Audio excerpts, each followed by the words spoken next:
What's up, guys? Welcome back to the YouTube channel. I'm Turbo John. You're on the Turbo John YouTube channel. We're getting the race car ready to go to Coastal Plains this weekend. JJ the Boss, David Braxton, they're going to be out there having a race. So we're going to be out there as well. So we got a few things we're going to change. Got a few things we got to fix. And then we'll be good to go, hopefully. We made some good passes out there this past weekend. It was same type of prep. It's not no prep. It's going to be bracket style prep. So I think we're going to be in good shape, hopefully. Car was still going left a little bit, so let me show you what we got under there and did, making a few other changes as well. Comment, like, and subscribe. If y'all want to support the channel, we got hats, we got t-shirts, we got everything at our website. I really appreciate y'all pitching in and supporting the channel by buying merchandise. It really helps a ton. Check it out, guys. Comment, like, and subscribe. Thanks. All right, boys, item number one. I did it last night and I didn't film it. I done a video on it not too long ago, probably a month or so ago, adjusting the rocket arms. So we went through and adjusted all the rocket arms last night. Everything looks good. Anytime, you go fast, anytime you're trying to run the engine hard, especially with this style of rocket arm, this pedestal stud style, it's a stud mount, stud rockers. It's got girdles on it. But we made a couple passes. I think we made a total of 4 passes, three full passes and 1 attempt. 8,000 RPM, 7,800 RPM. That's a lot of RPM, so you want to just check it. So we had 2 that were out. One was a little tight for some reason, and one was just a tad loose. So overall, not too bad. Everything else seemed good on the motor, so we slapped that stuff back together, put the valve covers back on it, and we're good to go. So I did not film also. Me and Chase were still messing out here earlier with the rear end. So this wheel, we've been out here for about an hour. And I finally decided to start recording. But we were messing with the placement of this. And if y'all remember last time, the car went real hard left. So we got the rear end squared up now. So it's perfectly squared up. So hopefully it's going to go nice and straight. We did put a little bit of preload in the top bar on this side over here. Uncle Mike makes this thing real easy to work on. It is low to the ground now. You notice that rod height is low, low, low. So we are good to go there, I think. So I basically took the top bar and we made it 2 flats. Actually, it was a flat. I neutraled it and then I snugged it. And then I went 1 flat longer on the top bar on this side over here. And what that does is it basically, you can see it picks the wheel up here and then it puts the pressure on the other side.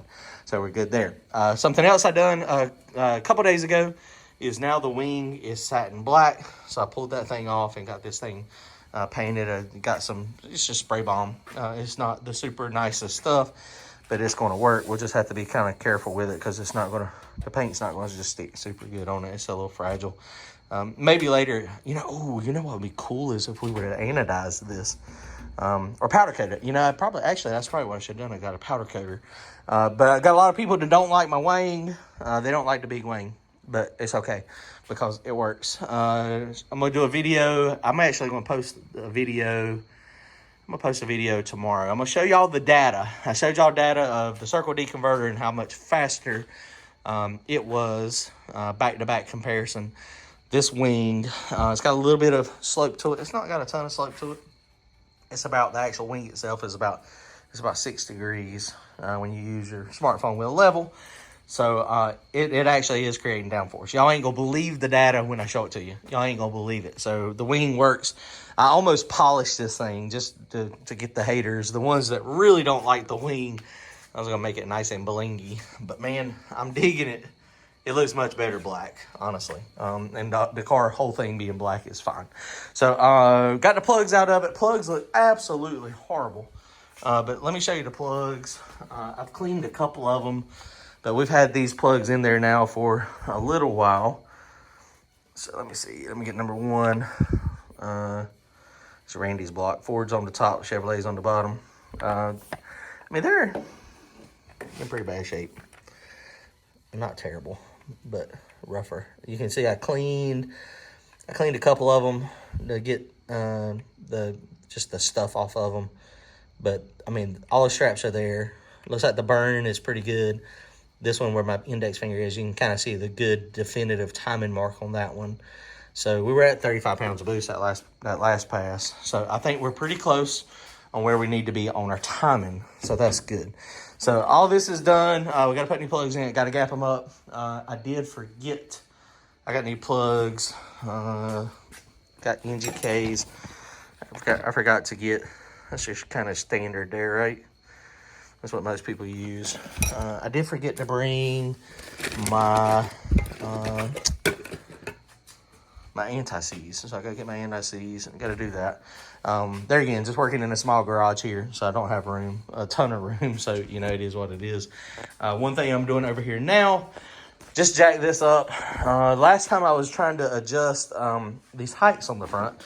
We got these TRS front struts. They are freaking awesome.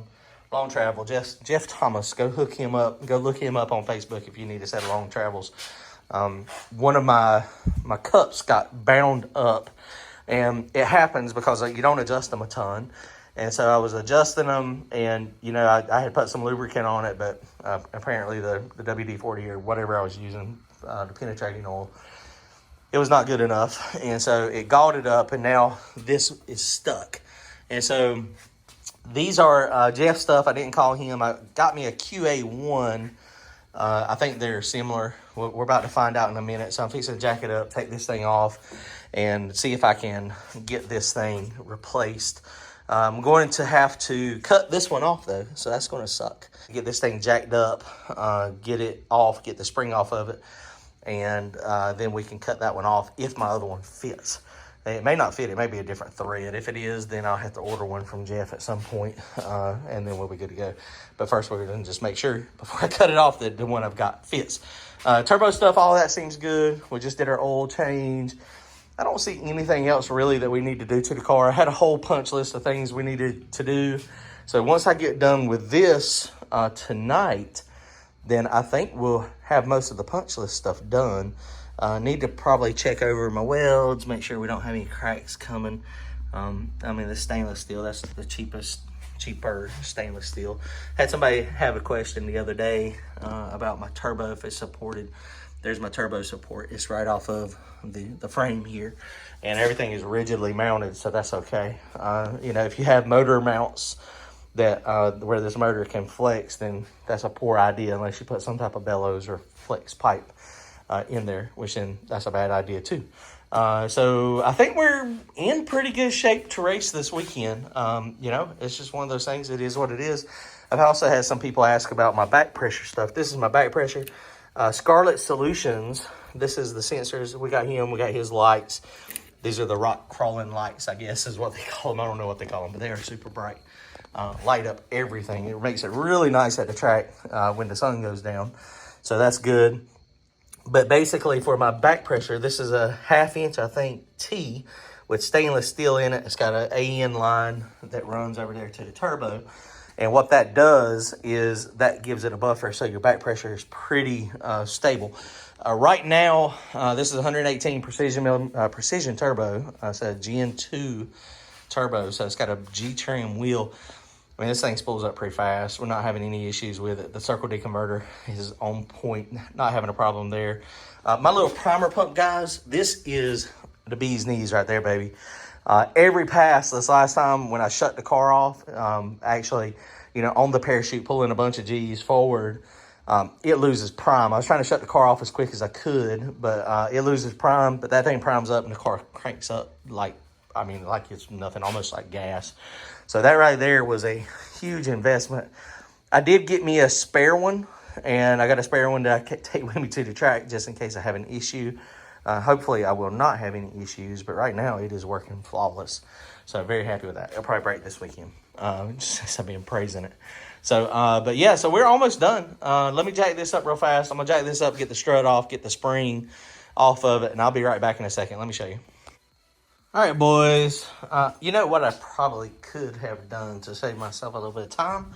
This is the QA1 one here. I probably could have took a set of calipers and measured it and seen. It looks like it's the right thread pitch, but this one is significantly smaller in diameter. These should work on the back.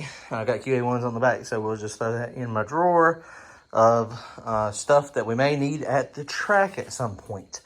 I mean, ride height and all that stuff's good now, so it's not that big a deal. It's just right now it's unchangeable. So I'll get up with Jeff at TRS Thomas Racing and Service. We'll give him a call.